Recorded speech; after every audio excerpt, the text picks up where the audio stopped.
For my persuasive speech, I've decided to talk about why teachers should be paid more. More than 60% of teachers have secondary jobs, so they work about 8 hours a day, 5 days a week, and after they get off, they have to go to another job where they maybe work all night at places like Walmart, grocery stores, and fast food restaurants. According to the Washington Post, teachers are paid around $39,000, which is one of the lowest paying professional jobs. Luxembourg, Germany teachers are paid about $79,000 a year. And state standards are not developmentally appropriate for students because the students are getting pushed too hard, too fast, and they just can't keep up. Other problems are lack of parent involvement. All they want to do is send their kids to school and that's it. When they get home, they don't want to do their homework, they don't want to help them, and they can't do it by themselves, and they don't want to do anything about it, so teachers have to pick up the slack for that. Also, not enough time to teach the students what they're required to know. Because of that, it leads to behavioral problems, low test scores, emotional problems, frustration, and feeling inadequate. Because for younger kids, they have to learn in K4, K5, first grade. They have to learn how to spell, how to start doing math. It's a lot for them to take in and remember. Teachers are unable to discipline students as needed.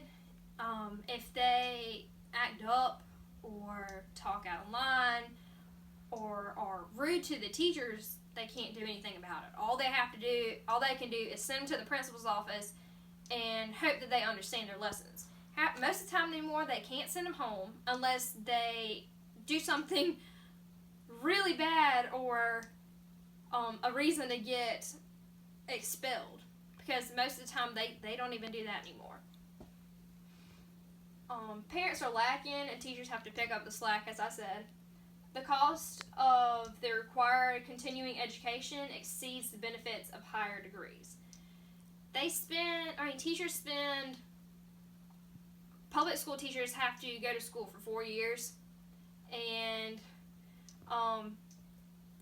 they get paid the minimum. Then they can go back for another 2 years and get their master's, and they barely have a pay raise. They go to school for 6 years and they don't get anything.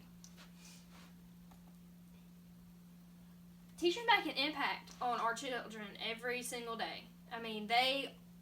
They are the teaching generations to come. They're teaching, the generations that are going to take care of things. They're going to take care of us. They're going to be our doctors and our lawyers and, our grandchildren's teachers, hopefully, if they get paid more. That impact kids every day for the future, what I said. And they help develop character traits. You don't want people growing up not knowing, how to help and how to be kind to one another and stuff like that, because if not, we're just going to be people are just going to be growing up in a gruesome world. They spend tons of time outside of classrooms. They do spend hours in lesson plans. I know they have, once you get up in older schools, they have, one period, which is about an hour and 15 minutes or so for a lesson plan time. You can't plan a week's worth of lesson plans in an hour and 45 minutes or whatever. You just can't do it. And younger kids don't get lesson plans at all. They have to do everything outside of school or after school, and they don't get paid for it. They have to take assignments home and grade them because that's not included in the class time.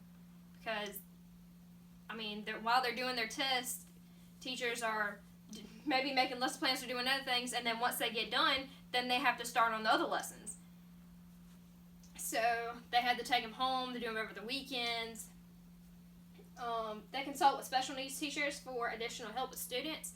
Some students may have problems. They might have ADHD or other problems like that, speech problems, educational problems, dyslexia. So they have to consult with other teachers inside that school. Maybe, some private schools don't offer those, so they have to send the other teachers have to consult with other schools to send those children to those schools during school hours. Participate in staff developments and conferences. I think my mom attends like around 3 a year. She has to go on her weekends and during summertime, stuff like that. So they participate in parent-teacher meetings. Every parent and teacher at the beginning of the year in the younger schools are supposed to meet with parents at the beginning of the year, and then they're supposed to come 3 or 4 more times during the year. So, and that's after school, and sometimes it lasts until 9 o'clock at night. If they don't get paid more, we won't have teachers to teach the generations. Nobody wants to get underpaid and undervalued. They teach to inspire our students. So, you don't want somebody that wants to do a half-behind job because they're not getting paid for what they should be. And many are leaving to pursue other careers and things that get paid more. A lot of people can take some of the education that they have and apply it somewhere else to get paid more.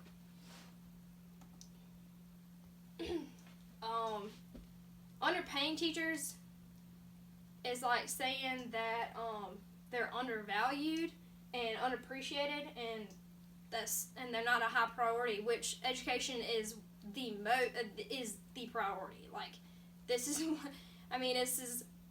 the people that are growing up. If we don't have good teachers, it will reflect on our children's education and their desires to learn. If a teacher doesn't want to teach, a student's not going to want to learn. That's the bottom line. If they don't want to do anything, then the teacher's not going to put in all of their effort to do it for them. And this concludes my speech. Thank you.